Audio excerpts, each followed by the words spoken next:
السلام علیکم ورحمۃ اللہ وبرکاتہ نحمدہ ونصلی علی رسولہ الکریم اما بعد۔ یہ جو آیت نمبر 53 سے لے کر 58 تک جو میں نے ترجمہ کیا تھا، آج میں اس کی تشریح بیان کرنے جا رہی ہوں، تو غور سے سنیے گا۔ کتاب تو توریت ہے اور فرقان، فرمایا ان احکام شریعہ کو جن سے جائز ناجائز معلوم ہو۔ یعنی توریت ہے اور یہ فرقان ہے، اور اس میں احکام شریعت کا احکام بتایا گیا تھا، جس میں جائز ناجائز معلوم ہونا قرار دیا گیا تھا۔ حضرت موسیٰ علیہ السلام کے معجزوں سے جن سے جھوٹے سچے اور کافر و مومن کی تمیز ہو، یا توریت ہی کو کہا، وہ کتاب بھی ہے اور اس سے حق اور ناحق بھی جدا ہوتا ہے۔ یعنی موسیٰ علیہ السلام کو جو معجزے سے جھوٹ اور سچ کا تمیز کرائی گئی، کافر اور مومن کی تمیز ہو، تو توریت ہی کو کہا کہ وہ کتاب بھی ہے اور اس سے حق اور ناحق بھی جدا ہوتا ہے۔ توریت کے بارے میں آیا کہ توریت ایسی کتاب ہے جس سے حق و ناحق کا پتہ چلتا تھا، اور اس سے جائز و ناجائز کا شریعت کے مطابق وہ چیزیں تھیں۔ قوم سے مراد خاص وہ لوگ ہیں جنہوں نے بچھڑے کو سجدہ کیا۔ موسیٰ علیہ السلام کی قوم سے مراد وہ لوگ ہیں جنہوں نے بچھڑے کو سجدہ کیا، بچھڑے کی پرستش کرنے لگے۔ یعنی جنہوں نے بچھڑے کو سجدہ نہ کیا تھا، جنہوں نے بچھڑے کو سجدہ نہ کیا تھا، وہ سجدہ کرنے والوں کو قتل کرے۔ جنہوں نے بچھڑے کو سجدہ نہ کیا تھا، وہ سجدہ کرنے والوں کو کیا کر دیا؟ قتل کرے۔ بعض کا قول ہے کہ بنی اسرائیل میں 3 گروہ تھے۔ بعض لوگ کہتے ہیں کہ بنی اسرائیل میں کتنے گروہ تھے؟ 3 گروہ تھے۔ ایک وہ جنہوں نے گوشالہ پرستی نہ کی، ایک وہ جنہوں نے گوشالہ کی پرستش نہیں کی تھی اور دوسروں کو بھی روکا تھا، پرستش نہیں کی تھی اور دوسروں کو بھی روکا تھا۔ دوسرے وہ جنہوں نے گوشالہ کو سجدہ کیا، یعنی دوسرا وہ گروہ تھا جس نے گوشالہ کو سجدہ کیا۔ تیسرے وہ جنہوں نے تو سجدہ نہ کیا مگر دوسروں کو منع بھی نہیں کیا۔ تیسرا وہ شخص تھا جو سجدہ تو نہیں کر رہا تھا لیکن اس نے منع بھی نہ کیا۔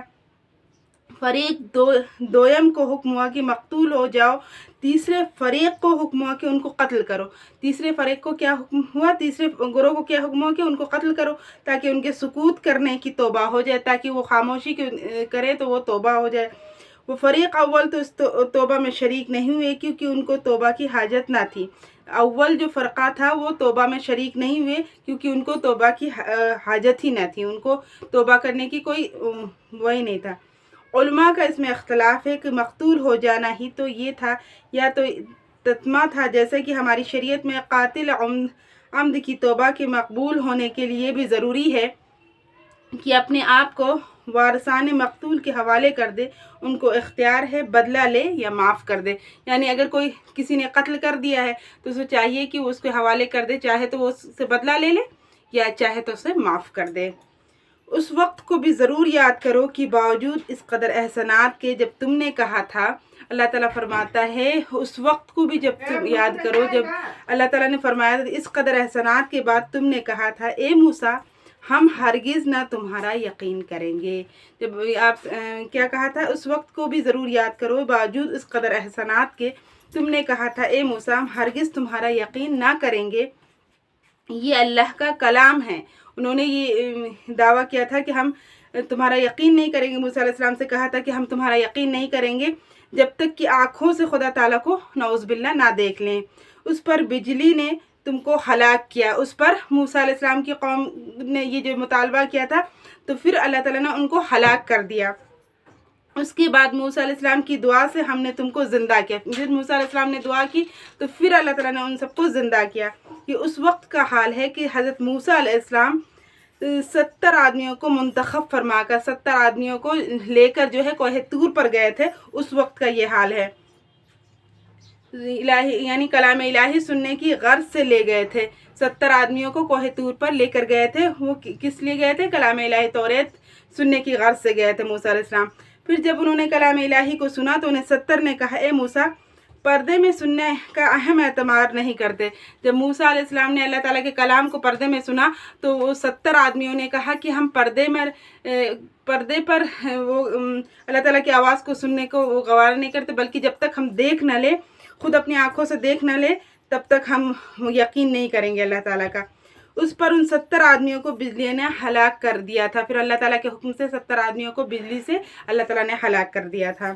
جب فرعون غرق ہو چکا تھا اور بنی اسرائیل بحکم الہی مصر سے شام کو چلے، جب فرعون جو ہے ڈوب چکا تھا اور بنی اسرائیل جو ہے اللہ کے حکم سے مصر سے شام کو چلے، جنگل میں ان کے خیمے پھٹ گئے، تو ان کے جنگل میں ان کے جو خیمے تھے وہ پھٹ گئے تھے، اور گرمی آفتاب کی ہوئی تو تمام دن ابر رہتا تھا، یعنی کہ اتنی گرمی تھی کہ ہوتی تھی، تمام دن جو ہے بادل رہتا تھا، اور اناج نہ رہا تو من اور سلوہ کھانے کے لیے اترتا۔ من ایک چیز تھی، شیر دھنیے کے دانے سے تر زمین کے مشابرات کو اس میں برستے لشکر کے گرد۔ اناج پھر دن ابر تھا اور اناج نہ رہا تو من اور سلوہ کھانے کے لیے اترتا تھا۔ من جو ہے ایک چیز تھی شیریں دھنیے کے سے، من جو ہے ایک چیز تھا میٹھے دھنیے کسی مشابرات کو اوس میں برستے لشکر کے گرد ڈھیر لگ جاتے تھے۔ اوس میں وہ برستا تھا اور اس سے لوگ کھاتے تھے۔ من اور سلوہ ایک چیز تھا، برف کی طرح، اولے کی طرح تھا، اور اس سے لوگ کھاتے تھے۔ صبح کو ہر ایک اپنی حاجت کے موافق اٹھا لیتا تھا، جتنا جس کو کھانا ہوتا تھا اس وقت من اور سلوہ اٹھا لیتا تھا۔ اور سلوہ ایک پرندہ ہے جس کو بٹیر کہتے ہیں۔ شام کو لشکر کے گرد ہزاروں جمع ہو جاتے، یعنی سلوہ جو ہے ایک پرندہ ہوتا تھا جس کو بٹیر کہتے ہیں۔ شام کو موافق اٹھا لیتا تھا، لشکر کے گرد ہزاروں لوگ جمع ہو جاتے تھے، اور جتنا جس کو لینا ہوتا تھا لے لیتا تھا۔ اندھیرا ہوئے بات پکڑ لاتے تو کباب کر کے کھاتے، مدتوں تک یہی کھایا کرتے تھے، یعنی جب وہ اٹھا کر لے کر آتے تھے اور کباب بنا کر کھایا کرتے تھے۔ یعنی اس لطیف و لذیذ غذا کو کھاؤ اور اس پر اکتفا کرو، نہ آگے کے لیے ذخیرہ جمع کر کے رکھو۔ یعنی اللہ تعالیٰ کے حکم سے من اور سلوہ نازل ہوتا تھا، اور اللہ تعالیٰ فرماتا تھا تم کھاؤ اس کو، اور جمع کر کے لیے نہ رکھو، جتنا تم کو دل ہے اتنا کھاؤ اور جمع کر کے نہ رکھو، اور نہ دوسری غذا سے مبادلہ کی خواہش کرو، اور نہ ہی کسی اور غذا سے کسی چیز کو تبدیل کرو۔ اول ظلم یہ کہ ذخیرہ کر کے رکھا گوشت سڑنا شروع ہو گیا۔ جب انہوں نے جمع کرنا شروع کیا تو وہ جو ہے گوشت جو ہے سڑنا شروع ہو گیا۔ دوسرے مبادلہ چاہا کہ مسور، گیہوں، ککڑی، پیاز وغیرہ ملے۔ پھر انہوں نے ان کا مطالبہ یہ ہو گیا تھا کہ وہ مسور، گیہوں اور ساری چیزیں تبدیل کر کے وہ کھایا جائے۔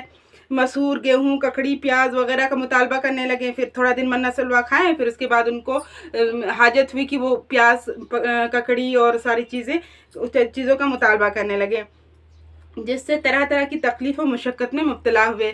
پھر جب یہ وہ کیا تو بہت سارے مشقت کا ان کو سامنا کرنا پڑا۔ جب جنگل مذکورہ بالا میں پھرتے پھرتے تنگ آ گئے اور من اور سلوہ کھاتے کھاتے اکتا گئے تو بنی اسرائیل کو ایک شہر میں داخل ہونے کا حکم ہوا۔ پھر ان کو کیا حکم ہوا کہ وہ ایک شہر میں داخل ہو، اس کا نام کیا تھا؟ اریحا تھا۔ اس میں قوم عمالقہ جو قوم عاد سے تھی مقیم تھی۔ اس میں کون سی قوم مقیم تھی؟ قوم عمالقہ، جو قوم عاد کی جو قوم تھی وہ جو ہے رہتی تھی۔ بعض نے بیت المقدس فرمایا ہے، یعنی بعض لوگ کہتے ہیں بیت المقدس ہے، بعض لوگ کہتے ہیں قوم عاد جو ہے جہاں رہتی تھی وہیں پر وہ یعنی مقیم تھے۔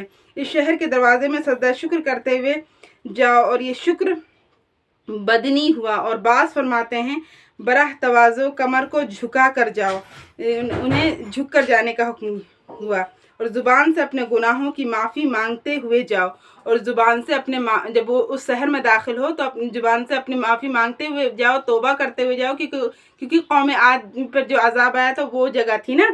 تو یہ شکر زبانی ہوا، اور یہ دونوں باتیں کرے گا اس کی خطائیں ہم معاف کر دیں گے۔ اللہ تعالیٰ فرماتا ہے تو یہ ساری چیزوں کی خطائیں ہم معاف کر دیں گے، اور نیک بندوں کے لیے ثواب بڑھا دیں گے، جو نیک بندے ہیں ان کے لیے ثواب ہم بڑھا دیں گے۔ بس آج کے لیے اتنا ہی کافی ہے۔ اللہ تعالیٰ ہمیں کہنے سننے سے زیادہ عمل کی توفیق عطا فرمائے، اور ہمیں قرآن کے مطابق یعنی شریعت کے مطابق اپنی زندگی کو بنانے والا بنائے۔ وآخر دعوانا ان الحمد للہ رب العالمین۔ السلام علیکم ورحمۃ اللہ۔